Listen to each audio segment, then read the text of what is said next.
ಎಲ್ಲರಿಗೂ ನನ್ನ ನಮಸ್ಕಾರವು. ನಾನು ನಿಮ್ಮ ಪ್ರೀತಿಯ ಸ್ಟೂಡೆಂಟ್ ರಿಪೋರ್ಟರ್ ಕೀರ್ತಿ ಮುದ್ವಾಡ್, ಪಿಎಂ ಶ್ರೀ ಸರ್ಕಾರಿ ಹಿರಿಯ ಪ್ರಾಥಮಿಕ ಶಾಲೆ ಸಿದ್ದಾರೂಢಮಠ ಮೆಳವಂಕಿ.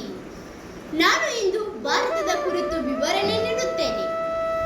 1652 ಭಾಷೆಗಳು, 28 ರಾಜ್ಯಗಳು, 1 ರಾಷ್ಟ್ರೀಯ ರಾಜಧಾನಿ ಪ್ರದೇಶ, 8 ಕೇಂದ್ರಾಡಳಿತ ಪ್ರದೇಶಗಳು, 121 ಕೋಟಿಗೂ ಹೆಚ್ಚು ಜನಸಂಖ್ಯೆ ಹೊಂದಿರುವ ವಿಶ್ವದ ಎಲ್ಲ ಧರ್ಮಗಳಿಗೂ ಸಮಾನವಾಗಿ ಬಾಳುವ ನೆಲೆ ಕಲ್ಪಿಸಿರುವ ವೈವಿಧ್ಯಮಯ ಸಂಸ್ಕೃತಿ ಮತ್ತು ಪರಂಪರೆಯನ್ನು ಹೊಂದಿರುವ ವಿವಿಧತೆಯಲ್ಲಿ ಏಕತೆ ಕಾಣುವ ಭವ್ಯ ಭಾರತದ ಬಗ್ಗೆ ಹೇಳಲು ಸಾವಿರ ಪುಟಗಳು ಸಾಲವು. ವಿಸ್ತೀರ್ಣದಲ್ಲಿ ವಿಶ್ವದ 7ನೇ ಬೃಹತ್ ರಾಷ್ಟ್ರವಾಗಿರುವ ಭಾರತ ಜನಸಂಖ್ಯೆಯಲ್ಲಿ 2ನೇ ಸ್ಥಾನದಲ್ಲಿದೆ. ಅಫ್ಘಾನಿಸ್ತಾನ್, ಪಾಕಿಸ್ತಾನ್, ಚೀನಾ, ಭೂತಾನ್, ನೇಪಾಳ, ಮಯನ್ಮಾರ್ ಮತ್ತು ಬಾಂಗ್ಲಾದೇಶಗಳೊಂದಿಗೆ ಗಡಿಗಳನ್ನು ಹಂಚಿಕೊಂಡಿರುವ ಭಾರತ ದಕ್ಷಿಣದಲ್ಲಿ ಹಿಂದೂ ಮಹಾಸಾಗರ, ಅರಬ್ಬಿ ಸಮುದ್ರ ಮತ್ತು ಬಂಗಾಳ ಕೊಲ್ಲಿಗಳಿಂದ ಆವೃತವಾಗಿದೆ. ಕನ್ಯಾಕುಮಾರಿ ಭೂಶಿರದ ಬಳಿ ಇವು ಸಂಧಿಸುತ್ತವೆ.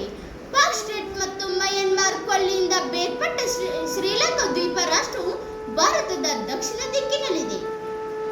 ಹಿಮಾಲಯ ಪರ್ವತ ಶ್ರೇಣಿ, ಸಿಂಧು, ಗಂಗಾ, ಬ್ರಹ್ಮಪುತ್ರ, ಯಮುನಾ ನದಿ ಬಯಲು, ದಕ್ಕನ್ ಪ್ರಸ್ಥಭೂಮಿ, ಕರಾವಳಿ ಮತ್ತು ದ್ವೀಪಗಳು ಎಂಬ 5 ಭಾಗಗಳಿಂದ ಕೂಡಿದ್ದು ನೂರಾರು ಗಿರಿ, ಶಿಖರ, ಕಣಿವೆ, ಗಿರಿಧಾಮ, ಜಲಪಾತಗಳಿಂದ ಕಂಗೊಳಿಸುತ್ತಿದೆ. ವಾಯುವ್ಯ ಮೂಲೆಯಲ್ಲಿ ಥಾರ್ ಮರುಭೂಮಿ ಇದೆ. ಹಿಮಾದ್ರಿ ಹಿಮಾಚಲ ಶಿವಾಲಿಕ್ ಶ್ರೇಣಿಯಲ್ಲಿ ಪ್ರಪಂಚದ ಎತ್ತರದ ಹಲವು ಹಿಮ ಶಿಖರಗಳಿವೆ ಮತ್ತು ಹಲವು ಜೀವ ನದಿಗಳ ಉಗಮ ಸ್ಥಾನವಾಗಿವೆ. ದಕ್ಕನ್ ಪ್ರಸ್ಥಭೂಮಿಯ ಬಯಲು ಪ್ರದೇಶ ವಿಂಧ್ಯ ಪರ್ವತಗಳು, ಪಶ್ಚಿಮ ಘಟ್ಟಗಳು ಮತ್ತು ಪೂರ್ವ ಘಟ್ಟಗಳಿಂದ ಕೂಡಿದೆ. ಪಶ್ಚಿಮ ಕರಾವಳಿ ತೀರವನ್ನು ಗುಜರಾತಿನಿಂದ ಗೋವಾದವರೆಗೆ ಕೊಂಕಣ ತೀರ ಎಂದು, ಗೋವಾದಿಂದ ಕನ್ಯಾಕುಮಾರಿವರೆಗೆ ಮಲಬಾರ್ ತೀರ ಎಂದು, ಪೂರ್ವ ಕರಾವಳಿ ತೀರ ಪ್ರದೇಶವನ್ನು ಕೋರ್ಮಂಡಲ್ ಎಂದು ಕರೆಯಲಾಗುತ್ತದೆ.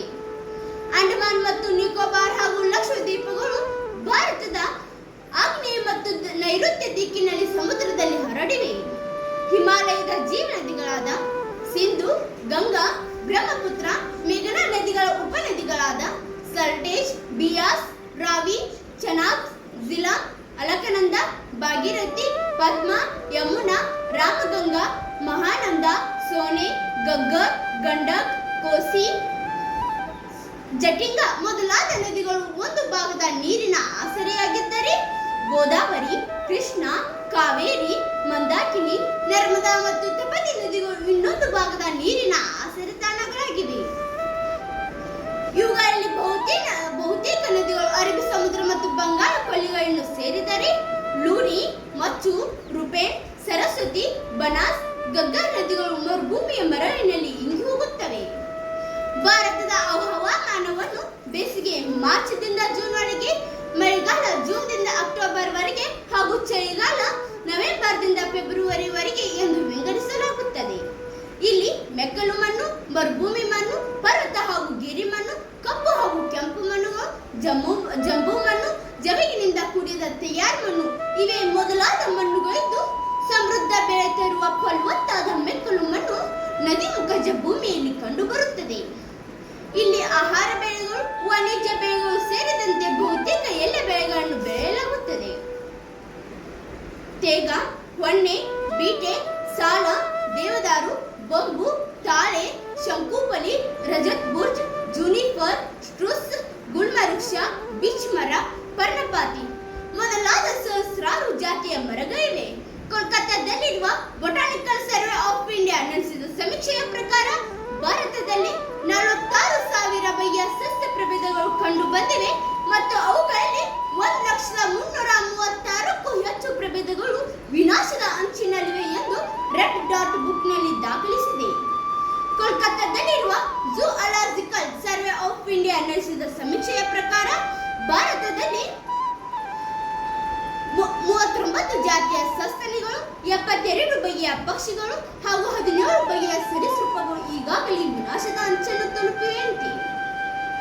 ಹುಲಿ, ಚಿರತೆ, ಆನೆ, ಖಡ್ಗಮೃಗ, ಕಪ್ಪು ಹಾಗೂ ಕೆಂಪು ಕರಡಿ, ಪುನುಗು ಬೆಕ್ಕು, ಕಾಡು ಬೆಕ್ಕು, ನೀಲ್ಗೈ, ಕಸ್ತೂರಿ ಮೃಗ, ಕೃಷ್ಣ ಮೃಗ, ನರಿ, ತೋಳ, ಗುಳ್ಳೆ ನರಿ, ಚಮರು ಮೃಗ ಮೊದಲಾದ ಪ್ರಾಣಿಗಳಲ್ಲದೆ ಹಲವು ಬಗೆಯ ಸಸ್ಯಗಳು, ಹಲವು ಬಗೆಯ ಕೀಟಗಳು, ಸರೀಸೃಪಗಳು, ಪಕ್ಷಿಗಳು, ಜಲಚರಗಳು, ಉಭಯವಾಸಿಗಳು ದೇಶದ ವಿವಿಧ ಭಾಗಗಳಲ್ಲಿನ ಕಾಡುಗಳಲ್ಲಿ ಕಂಡುಬರುತ್ತವೆ. ಭಾರತದಲ್ಲಿ ವಾಸಿಸುತ್ತಿರುವ ಜನರು 6 ಮುಖ್ಯ ಜನಾಂಗಗಳಿಂದ ಬಂದವರೆಂದು ಇತಿಹಾಸಕರು ದಾಖಲಿಸಿದ್ದಾರೆ. ನೆಗ್ರಿಟೋ, ಪ್ರೊಟೋ-ಅಸ್ಟ್ರಿಕ್, ಮಂಗೋಯಲ್ಡ್, ಮೆಡಿಟರೇನಿಯನ್, ಪಶ್ಚಿಮ ಬ್ರಾಕೈಸೆಲಾಪಿಕ್ ಮತ್ತು ನಾರ್ಡಿಕ್ ಆರ್ಯನ್. ಸಹಸ್ರಾರು ವರ್ಷಗಳಿಂದ ಭಾರತದಲ್ಲಿ ವಾಸಿಸುತ್ತಿರುವ ಹಲವು ಜನಾಂಗಗಳು, ಹಲವು ಭಾಷೆಗಳನ್ನಾಡುವ ಜನರ ವೈವಿಧ್ಯಮಯ ಜೀವನ ಪದ್ಧತಿಯನ್ನು ಚಿತ್ರಿಸಿರುವ ಮಹಾನ್ ಪಂಡಿತ ರಾಹುಲ್ ಸಾಂಕೃತ್ಯನರ ವಾಲ್ಗೋ ಗಂಗಾ ಕೃತಿಯನ್ನು ಓದಿದರೆ ಭಾರತದ ಇತಿಹಾಸದ ಮೇಲೆ ಹೊಸ ಬೆಳಕು ಚೆಲ್ಲಲು ಸಾಧ್ಯವಾಯಿತು. ಭಾರತೀಯರಿಗೆ ತಮ್ಮ ಚರಿತ್ರೆಯ ಬಗ್ಗೆ ಹೆಮ್ಮೆ ಮೂಡಿತು. ಭಾರತದ ಇತಿಹಾಸವನ್ನು ಸ್ಥೂಲವಾಗಿ ತಿಳಿದುಕೊಳ್ಳಲು ಅದನ್ನು ಪುರಾತತ್ವ ಮತ್ತು ಪ್ರಾಗತಿಹಾಸ, ಹಿಂದೂ ನದಿ ನಾಗರಿಕತೆ, ವೇದಗಳ ಕಾಲದ ನಾಗರಿಕತೆ, ಜೈನ್ ಮತ್ತು ಬೌದ್ಧ ಧರ್ಮಗಳು, ಮಹಾ ಜನಪದಗಳು, ಮೌರ್ಯರು, ಶಾತವಾಹನರು, ಕುಶಾನರು, ಗುಪ್ತರು, ವರ್ಧನರು, ಪಲ್ಲವರು, ಚಾಲುಕ್ಯರು, ರಾಷ್ಟ್ರಕೂಟರು, ಪಾಲರು, ಪ್ರತಿಹಾರರು, ರಜಪೂತರು, ದೆಹಲಿ ಸುಲ್ತಾನರು, ಮರಾಠರು, ವಿಜಯನಗರ ಸಾಮ್ರಾಜ್ಯ, ಶಾಹಿ ಸುಲ್ತಾನರು, ಮೊಘಲರು, ಯುರೋಪಿಯನ್ನರು, ಸ್ವಾತಂತ್ರ್ಯ ಸಂಗ್ರಾಮ, ಸ್ವತಂತ್ರ ಭಾರತ ಮತ್ತು ಸ್ವಾತಂತ್ರ್ಯಾನಂತರ ಭಾರತ ಎಂಬ ವಿಭಾಗಗಳಲ್ಲಿ ವಿವರವಾಗಿ ಅಧ್ಯಯನ ಮಾಡಬೇಕಾಗುತ್ತದೆ. ಸಹಸ್ರಾರು ದೇಶಭಕ್ತರ ಬಲಿದಾನ ಮತ್ತು ಹೋರಾಟದಿಂದ ಭಾರತ 1947ರ ಆಗಸ್ಟ್ 14ರಂದು ಮಧ್ಯರಾತ್ರಿ ಸ್ವಾತಂತ್ರ್ಯ ಗಳಿಸಿತು. ಪಂಡಿತ್ ಜವಾಹರ್ಲಾಲ್ ನೆಹರು ಸ್ವತಂತ್ರ ಭಾರತದ ಪ್ರಥಮ ಪ್ರಧಾನಮಂತ್ರಿಗಳಾಗಿ ಅಧಿಕಾರ ಸ್ವೀಕರಿಸಿದರು. ಡಾಕ್ಟರ್ ಬಾಬಾ ರಾಜೇಂದ್ರ ಪ್ರಸಾದ್ ಅವರು ಮೊದಲ ರಾಷ್ಟ್ರಾಧ್ಯಕ್ಷರಾದರು ಮತ್ತು ಅವರ ನೇತೃತ್ವದ ಸಂವಿಧಾನ ರಚನಾ ಸಭೆಯು ವಿಶ್ವದ ಅತ್ಯಂತ ದೊಡ್ಡ ಮತ್ತು ವ್ಯವಸ್ಥಿತ ವೈಜ್ಞಾನಿಕ ಸಂವಿಧಾನವನ್ನು 1949ರ ನವೆಂಬರ್ 26ರಂದು ಸಿದ್ಧಪಡಿಸಿ 1950ರ ಜನವರಿ 26ರಂದು ಜಾರಿಗೆಗೊಳಿಸಿತು. ಮೊದಲ ಕಾನೂನು ಸಚಿವರಾಗಿದ್ದ ಡಾಕ್ಟರ್ ಬಾಬಾ ರಾಜೇಂದ್ರ ಪ್ರಸಾದ್ ಅವರು ಡಾಕ್ಟರ್ ಬಿ.ಆರ್. ಅಂಬೇಡ್ಕರ್ ಅವರು ಸಂವಿಧಾನದ ಕರಡು ಸಮಿತಿಯ ಅಧ್ಯಕ್ಷರಾದರು. ಕೃಷಿ, ಕೈಗಾರಿಕೆ, ವಿಜ್ಞಾನ, ತಂತ್ರಜ್ಞಾನ, ವಾಣಿಜ್ಯ, ಬಾಹ್ಯಾಕಾಶ ಎಲ್ಲ ಕ್ಷೇತ್ರಗಳಲ್ಲಿ ಭಾರತ ಇಂದು ಗಮನಾರ್ಹ ಸಾಧನೆ ಮಾಡಿದೆ. ಕಂಪ್ಯೂಟರ್ ಕ್ಷೇತ್ರದಲ್ಲಿ ಅಗ್ರಮಾನ್ಯ ರಾಷ್ಟ್ರ ಎಂಬ ಖ್ಯಾತಿ ಭಾರತದ್ದು. ಶ್ವೇತಕ್ರಾಂತಿ, ನೀಲಕ್ರಾಂತಿ, ಹಸಿರು ಕ್ರಾಂತಿ ಹಸಿರು ಕ್ರಾಂತಿಗಳಿಂದ ಸ್ವಾವಲಂಬನೆಯತ್ತ ಹೆಜ್ಜೆ ಹಾಕಿದ ಭಾರತ ಇಂದು ಸಮೃದ್ಧಿ ದೇಶಗಳ ಸಾಲಿನಲ್ಲಿ ನಿಲ್ಲುವ